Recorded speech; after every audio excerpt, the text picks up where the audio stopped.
9 ದಿನಗಳು 9 ದೇವಿಯ ರೂಪವನ್ನ ಆರಾಧನೆ ಮಾಡ್ತಾರೆ. ನಾವು ಆ 9 ರೂಪಗಳ ಬಗ್ಗೆ ತಿಳ್ಕೊಳ್ತಾ ಇದ್ದೀವಿ.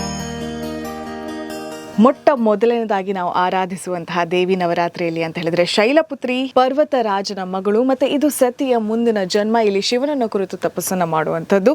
ಈಕೆಯನ್ನ ಆರಾಧನೆ ಮಾಡೋದ್ರಿಂದ ಶಕ್ತಿ ಮತ್ತೆ ಧೈರ್ಯ ನಮ್ಮದಾಗುತ್ತೆ. ವಸ್ತ್ರ ಹಳದಿ ಬಣ್ಣ. ಇದಾದ ಮೇಲೆ ಬ್ರಹ್ಮಚಾರಿಣಿ, ತಪಸ್ಸಿನಲ್ಲಿ ನಿರತಳಾಗಿರುವಂಥವಳು, ಶಿವನನ್ನ ಪಡ್ಕೊಳ್ಳೋದಕ್ಕೋಸ್ಕರ ಈಕೆ ತಪಸ್ಸನ್ನ ಮಾಡ್ತಿದ್ದಾಳೆ ಅನ್ನುವಂತಹ ಅರ್ಥ. ಈಕೆ ಆರಾಧನೆ ಮಾಡೋದ್ರಿಂದ ಪರಿಶುದ್ಧತೆ ಮತ್ತೆ ಪ್ರಶಾಂತತೆ ನಮ್ಮ ಬದುಕಿನಲ್ಲಿ ಬರುತ್ತೆ. ಹಾಗೆ ಹಸಿರು ವರ್ಣ ಇವತ್ತಿನ ವರ್ಣ ಆಗಿದೆ. ಇನ್ನು 3ನೆಯ ದಿನ ಅಕ್ಟೋಬರ್ 5ನೇ ತಾರೀಕು ಚಂದ್ರಘಂಟ, ಅರ್ಧ ಚಂದ್ರನನ್ನ ಧರಿಸಿರೋದನ್ನ ನಾವು ಈ ರೂಪದಲ್ಲಿ ನೋಡ್ತೀವಿ. ಮತ್ತೆ ಈ ದೇವಿಯ ಆರಾಧನೆ ಮಾಡೋದ್ರಿಂದ ಮನಸ್ಸಿಗೆ ನೆಮ್ಮದಿ ತಂದು ಕೊಡ್ತಾಳೆ.